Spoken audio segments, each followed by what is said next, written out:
Good afternoon. We're going to go ahead and get started. Thank you all for being with us this afternoon on the first day of our conference.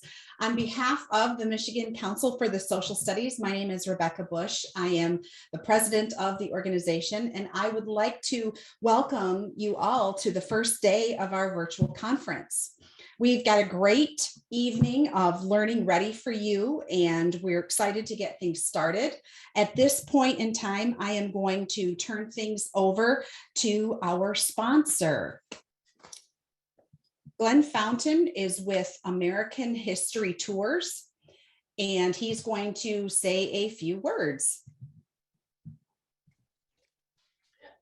Glenn, it's all over to you. Hello, my name is Glenn Fountain from American History Tours. Thank you for being a part of this conference today. I appreciate your time. A school bus right now, actually a charter bus, heading towards Gettysburg with a school group.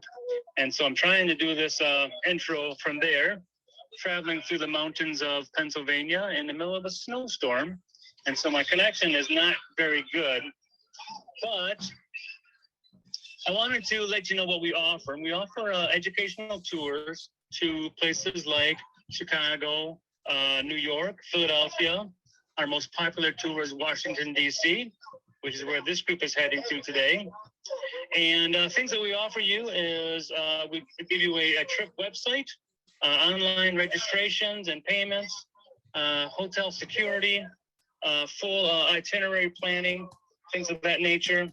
I think what sets us apart from most companies is our fundraising that we tie in with our tours.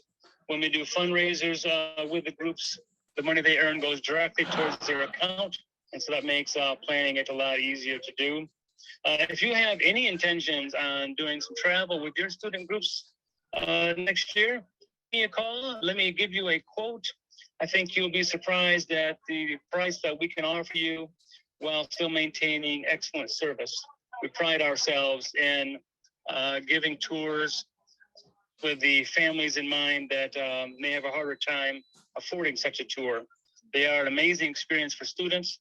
And if you get a chance to, give me a call and I'll help you get one organized. Thank you very much. Enjoy the rest of your conference. And Glenn, if I can just add on your behalf, Glenn's been a sponsor of our conference for many, many years. We're very hopeful we get to see you in person again, but we really appreciate your support, and they do some great work. So I will share his contact info, a push notification through the conference app, but definitely, if you're looking for a tour, definitely look him up. Thank you, Dave. I appreciate it. Have a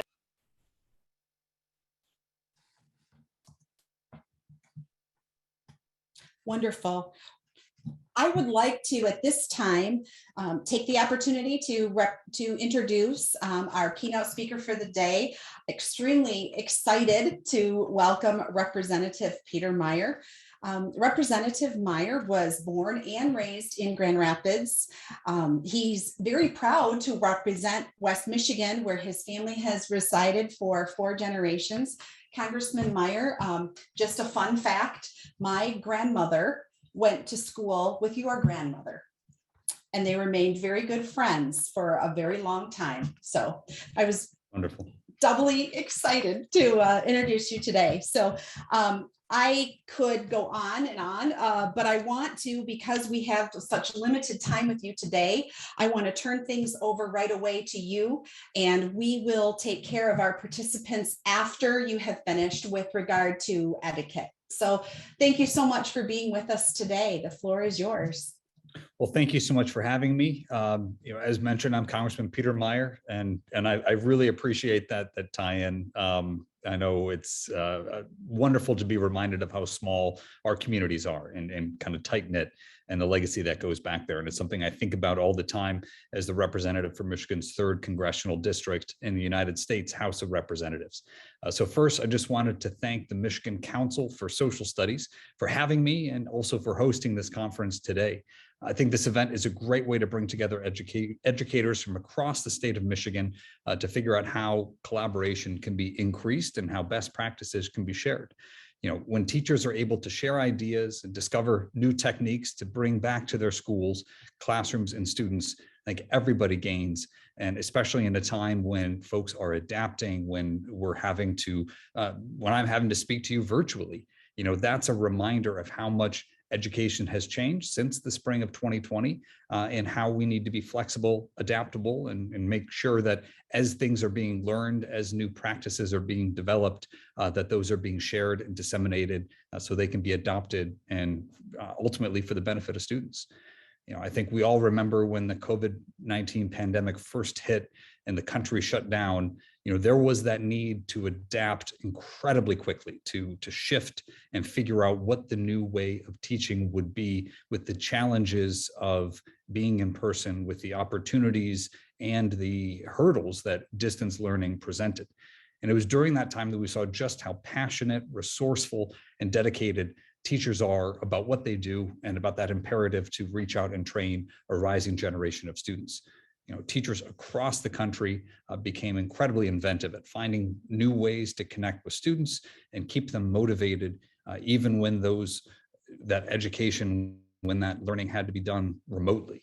When those schools first went virtual, I clearly remember the challenges that parents were reaching out saying, for the first time, maybe they'd attended parent-teacher conferences, maybe they'd sat in on a class, but for the first time they were seeing, that entire school day in person, right? Not physically there, but they were witnessing, how hard teachers have to work and how tough teachers had it trying to adapt to that moment and keep students educated, and just the exhaustion and the stress that brought.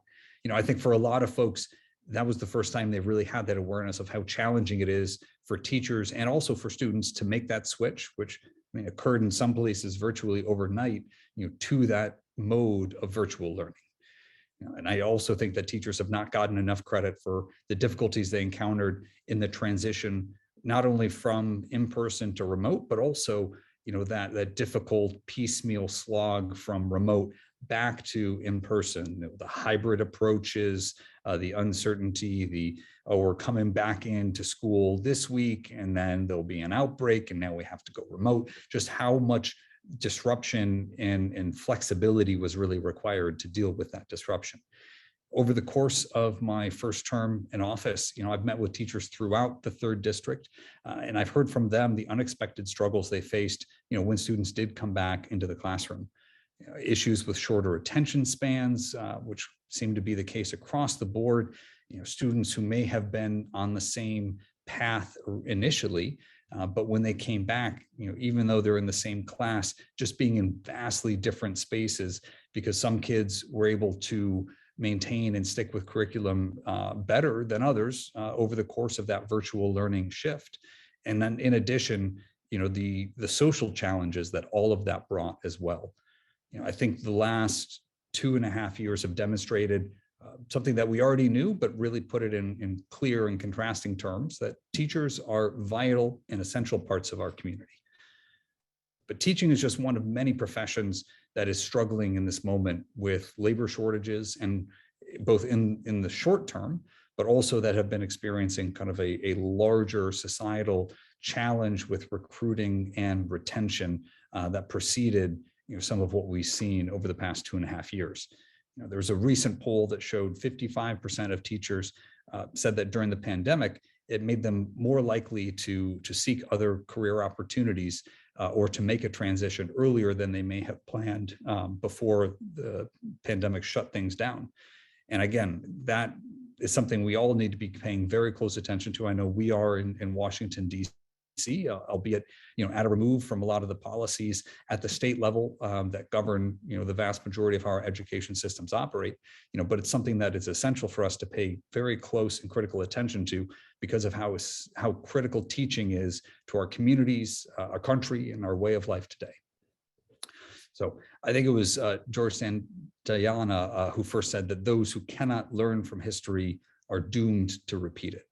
And those are words I think about all the time, both in my day-to-day here in Congress, but also when thinking about the rising generation of students and how essential it is that students learn history learn how our government is structured, and have an appropriate context in which to place the events of today. I think if I've been thinking about this a little bit because we're seeing the retirement of a few of my colleagues who've been in office for quite some time, and how soothing it was to hear from some of them, oh, I remember when this happened in 1985, and this is how it went through. Or just to be able to know that and place in context events that happen today, what is truly novel, and where can we look at how things unfolded in the past and use that as a guide for how we will navigate and operate, in the coming days or weeks or months. And I think the same way with students learning about history, understanding both what is exceptional and novel in the moment we're living, and also, how we've been through struggles in the past and how we have overcome them, how we have risen to challenges in the past, and what we need to do to rise to the challenge of the moment. Making sure that students understand why something's important, be able to connect what may feel very distant because it happened decades or centuries before, but also is something that's still relevant to our lives today. In that view, I think all history is important. History that can be emotional, history that can be painful, history that can be difficult to understand and reconcile with what we've known and experienced, but still important to have that opportunity to compare and contrast, to understand, where we came from, so that we have a better sense of where we may be going. And I think especially over the last year, we've seen education and there's been a pretty fine point on social studies wading in and becoming a part of a political debate, as I think we haven't seen at least in a generation. And I think there have been positive consequences and negative consequences to this increased polarization. And partially, the role of parents, and I think this is something that has entered into that debate. I think there can be a very compelling and positive aspect for parents to become more involved. I know, many of you who are parents, there's that push and that pull. There is that conflict between the role of educator and the role of a parent. And I think it's essential as we navigate that current political discourse that all voices are heard, that input from educators is clearly factored in, and that we work to especially focus on solving some of these problems within a local context. Because as somebody in Washington, D.C., and seeing how fractious and how fraught with suspicion and anger and mistrust an issue can become when it's elevated to the national level, when it's removed from the realities of somebody's lived experience in day-to-day life and extrapolated across, a vast country of 330 million people across tens of thousands of square miles, it's far more difficult to come to a point of understanding, to come to a point of mutual respect, to come to a point of understanding that we may come from different starting positions, but there's a lot more that we share in terms of what that end goal should be than maybe we realize from the outset. But you'll never be able to get to that point, if you're not able to have an open, honest, and oftentimes, frank and vulnerable conversation along those lines. And it was mentioned earlier, I had the opportunity to speak with a Michigan Youth in Government group earlier this year. And that was a program that I participated in high school, and found it to be an eye-opening, a clarifying, a very informing experience. Another group that I was honored to be a part of, and that frankly put me on a fantastic path of understanding a lot of the constitutional and jurisprudential precepts in our American political system, was the We the People program, which I'm sure some of you may be involved with or have at your schools.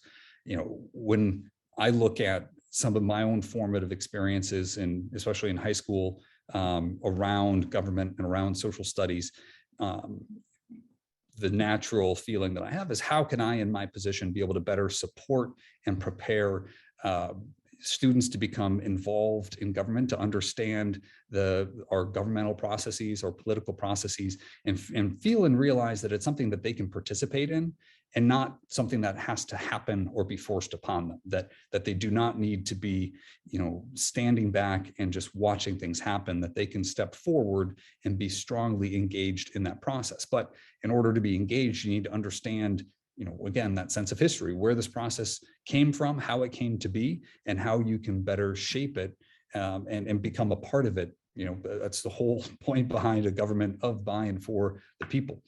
And so all of those ways that students can, before they're even able to vote, can begin to understand and process, how our politics have come to be and what role that they can find in it. And I'm hoping that that will also then spur that younger generation to change the trends that have led to voter turnout among that 18 to 25 cohort to be as abysmal and consistently lower than other age groups, to have that voice be heard, but to realize that theirs are an important voice as well. That was one of the reasons why in September of last year, I helped introduce the Teaching Engaged Citizenship Act of 2021. And that was with the help of the groups that are pivotal to sponsoring and supporting We the People, and saying, how can we have additional federal funds, knowing that federal funds, especially in the realm of education, they're always going to be auxiliary, right? I mean, the education funding, consistent with the Constitution, consistent with that kind of police powers and the health and wellness and education that has traditionally resided at the state level, the federal government's never going to be in the leading role. But how can we make sure that we are helping jumpstart programs or provide a little bit of a lifeline around the edges to spur programs like We the People that may be present in some areas of a state, but not in others, and to encourage and facilitate that cross-pollination. So the Teaching Engaged Citizenship Act of 2021 sought to promote and expand high-quality, evidence-based civic education and service learning programs throughout K through 12 public schools. So I think the studies that have shown when students lack access and exposure to high-quality civic education, I think that has a very long-term negative impact, again, on that understanding of government and that feeling of government as being an abstract entity that is doing things to somebody, rather than an entity that you can step up, be a part of, help mold and shape, and have your voice be heard. So that's where a federal investment in civic education and service learning helps prepare young Americans to realize their duties as citizens and cultivate a culture of service to country, that feeling of being a part of that body politic rather than being on the outside looking in. Speaking personally, having the ability to serve my country has been just an incredibly meaningful and rewarding experience. It's something that I encourage all young folks to pursue, to add that to something they can take forward with them in their lives, both from the perspective that it grants, but also realizing that when you are doing something not for yourself, when you are contributing, that is what ties us together as a society. That's what ties us together as communities, and that's what helps us overcome, the perils of falling into a zero-sum mentality. And I think that call to service exists in students across our country who don't currently have the resources to gain a more meaningful knowledge, who maybe don't have access to the quality of education that may be able to provide them with a better understanding or the more full picture of the different ways that they can demonstrate a civic-minded sense of responsibility. So I was proud to help lead this effort in introducing that legislation and moving the needle, even if it is in inches here or there, to improve civic education and increase participation in public service, whether it's in military or national or health-related venues, to have that heightened focus on experiential learning, which is something that I've seen be essential, whether it's in a congressional hearing context, whether it's seeing students sitting in a courtroom and seeing the workings of our judicial system, or public hearing simulations that schools have held throughout the state of Michigan and across the country. We the People, I had the honor of being quizzed by sitting judges on different aspects of constitutional law, and just, again, to see in that case, the judicial branches, but to see a body of government and realize that this is not some removed entity.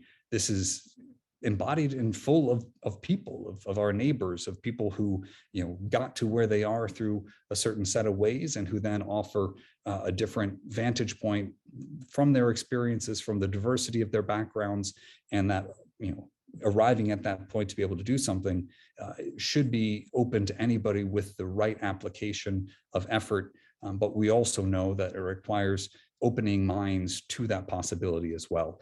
And I think that's where, working to make sure that our students and the teachers who inspire them have the resources to be able to seek out those learning opportunities. So it should be a priority for all of us. And I just saw in the comments, there was somebody asking, that was the Teaching Engaged Citizenship Act of 2021. And I can try to find that bill number and throw it in the chat.